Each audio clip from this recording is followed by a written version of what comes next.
Hello everyone, welcome to Regeneration Hub Pune's YouTube channel. I am Dr. Nihal Devkar, a periodontist and implantologist, and this particular video is about books. Yes, root coverage or periodontal plastic surgery is not only about techniques, it's about understanding biology, about different thicknesses, partial and full rays of the flap, and variety more. So today I am going to discuss not just one, two, three, but 8 different books that have shaped my understanding of root coverage and periodontal plastic surgeries, and I'm sure they'll change your views too. Now, how does reading of these books help? First, it gives you a deeper understanding of structural biology and variety of techniques. It helps you integrate the current literature with the techniques. And lastly, it encourages you to go for evidence-based decision making. So, if you're serious about mastering the root coverage techniques, I'm sure reading these books will change the way you look at soft tissues, the handling of soft tissues, and variety of soft tissue surgical procedures like root coverage and many more periodontal plastic surgeries. Another advantage of these books is that you can apply the reading to not only soft tissue but even hard tissue augmentation procedures. So let's start. Let's start with the good old Newman and Carranza's Clinical Periodontology. This book has 2 main dedicated chapters. First one is on periodontal plastic and aesthetic surgery, which has topics like causes of recession, factors affecting surgical outcome, and also the procedures are divided into augmentations apical to recession. For example, free gingival graft has classic and different variations. Alternatives like a cellular dermal matrix, healing apically displaced flap, and augmentations common to the recession, where author has discussed variety of techniques like free gingival graft, pedicle grafts, coronally advanced flap, semilunar flap, subepithelial connective tissue graft, guided tissue regeneration, pouch and tunnel techniques. Also, in a separate chapter on microsurgery, different magnification systems, including microscope, is discussed, and also microsurgical sutures and knots are discussed. Next, we have another classic book, that is Clinical Periodontology and Implant Dentistry by Lang and Lindhe. Now, if you want to go for an evidence-based book, this is the one, because it discusses not only theoretical aspects, but lots of studies, whether animal studies or human studies. It discusses this periodontal plastic surgery and root coverage topic under different headings like gingival dimensions and periodontal health, marginal tissue recession, recession associated with orthodontic and restorative treatment, what are different indications for augmentation, healing following gingival augmentation, and different root coverage procedures like free gingival graft, coronally advanced flap, the laterally moved coronally advanced flap, envelope flap. Also, selection of root coverage procedures and clinical outcomes after root coverage procedures are discussed. Next, we have the book by Leandro Chambrone, named as Evidence-Based Periodontal and Peri-Implant Plastic Surgery. The name itself suggests that it's a dedicated book and incorporates all the past evidence on the root coverage procedures.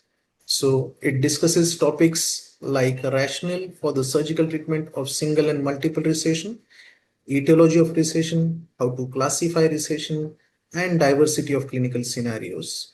Also, topics like healing, role of flap preparation, and sutures.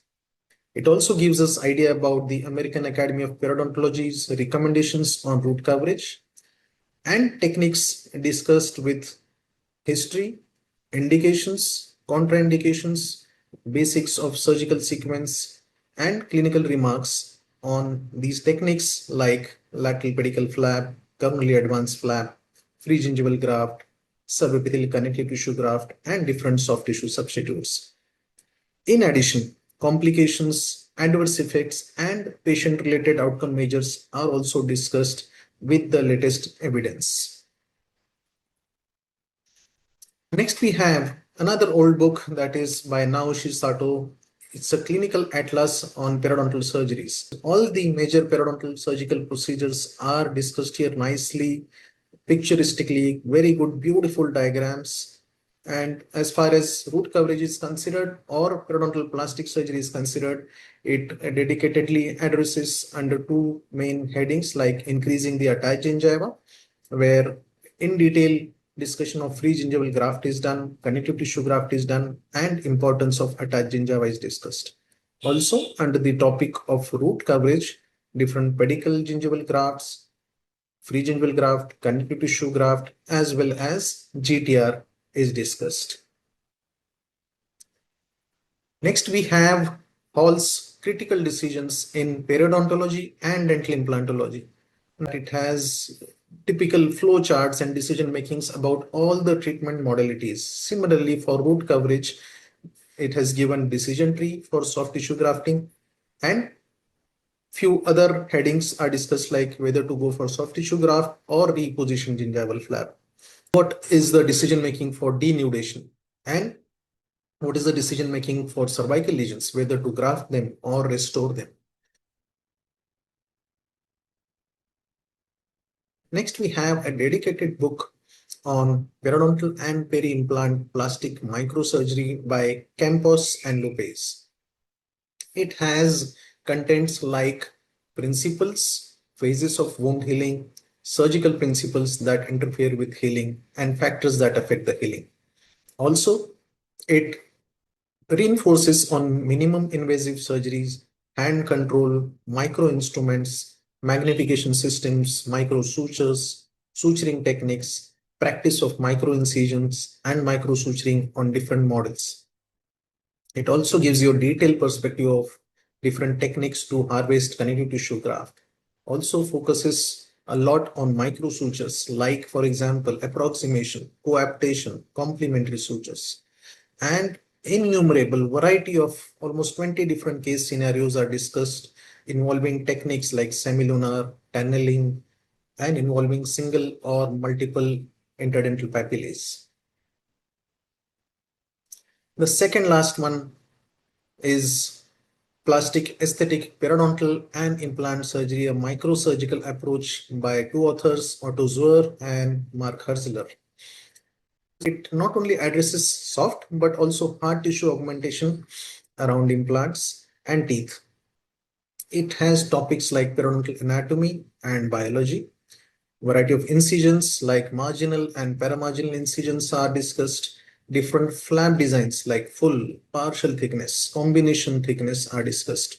Variety of suturing techniques are addressed like matrix suturing, continuous suturing, tension relieving, double sling, suspension suturing, periosteal suturing, fixation sutures. It also gives you an idea about what should be done about pre and post operative management of these cases. And harvesting of connective tissue graft from palate as well as tuberosity is addressed. It gives you a detailed workplace preparation checklist, and the instruments needed are beautifully shown uh, just prior to the surgical procedure. It gives you an idea about the variety of cases like connective tissue graft in addition to coronally advanced flap, then modified tunnel along with connective tissue graft, and single and multiple recessions. Also, there is a dedicated chapter for complications associated with these kind of procedures. Overall, a highly recommended book. Last but definitely not the least, this is one of my best favorite book written by none other than Giovanni Zucchelli, named as Mucogingival Aesthetic Surgery. Now, recently, the author has also written about mucogingival aesthetic surgery around implants. What is good part about this? I'm little biased about this book, so there is fantastic summary given at the end of almost every chapter, which gives you a brief idea about what is there, and very high quality pictures are shown diagrammatically as well as artistically drawn. In fact, the author has involved an artist to draw certain diagrams that gives you literally feel like appearance of different layers of epithelium and connective tissue, especially at the palatal level. It addresses pathogenesis like red and white clefts, then how to determine the maximum root coverage in case of ideal papilla, loss of papilla in case of rotated and extruded teeth. Then there are decision-making charts for single and multiple recession defects. Also, resurgical and intraoperative root planning, chemical conditioning, and amelogenic use is discussed. Considerations for treating gingival clefts is also presented. There are 5 clinical scenarios that are shown based on maximum root coverage and NCCL locations. Treatment of lesions with caries, that is coronal as well as apical to maximum root coverage, is also discussed. And finally, it gives us a broad perspective about so many techniques, starting with coronally advanced flap, where the famous full split concept is shown and discussed on different sites, whether maxillary and mandibular, isolated and multiple recessions. Variety of techniques like trapezoidal and triangular flaps are also shown. The next technique is laterally moved coronally advanced flap, again in maxillary and mandibular, anterior as well as posterior sites. Examples with variety of clinical scenarios are discussed. Free gingival graft technique is shown, as well as two-step technique is discussed. Different techniques to harvest connective tissue graft are shown. Bilaminar techniques for single as well as multiple recessions is discussed. And then the more famous, the envelope flap. In this, they discuss lateral as well as frontal approach in maxilla as well as mandible. Then multiple bilaminar envelope, where combination of envelope along with connective tissue graft is discussed. Also, in the end, combined techniques for multiple recession defects as well as certain complex clinical cases are also discussed. So, how does reading these books help you? Firstly, they help you understand the tissue biology and how the tissues respond in a much better way. Second, they tell you about a lot of techniques, right from age-old techniques like free gingival graft to CAF, CTG, and the recent tunneling techniques. And thirdly, how to apply these techniques not only in soft tissue, but overall hard tissue augmentation as well. So the next time you have a case of root coverage and you wish to pick up the blade, make sure you read these books. I'm sure you enjoyed watching this video. See you soon for the next video by Regeneration Hub Pune. Till then, take care. Bye bye.